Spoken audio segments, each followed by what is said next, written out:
Всем привет! Простите, пожалуйста, за мой голос, я болею. Сегодня будем пробовать рецепты лизунов. Давайте начинать. Для этого рецепта нам понадобится емкость, жидкое мыло или гель для душа, то есть он у меня налит. Соль, это я себе пересыпала соль. По желанию красители. И все.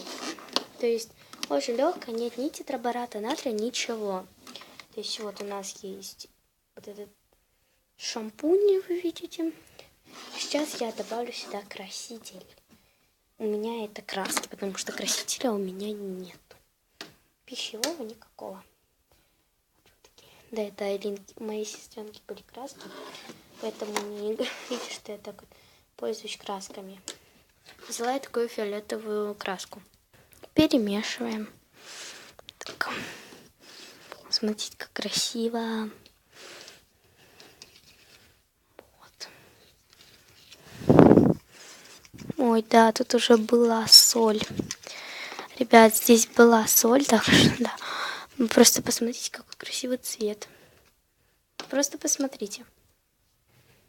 Вот, смотрите, как он перемешивает.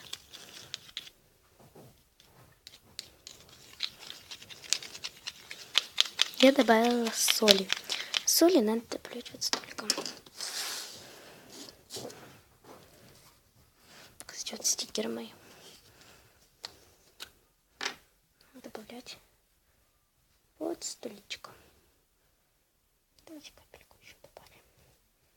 Потому что если переборщить, будет жидко. И перемешиваем.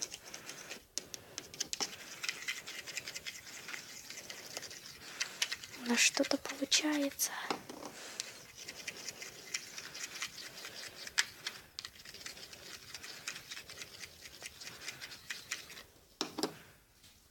Но липкий кругом. У нас лизун как бы получился и не получился. Ну что вам, смотрите. Вроде он как лизун, но липкий очень к рукам. Прям чересчур липкий. Так что этот рецепт не работает.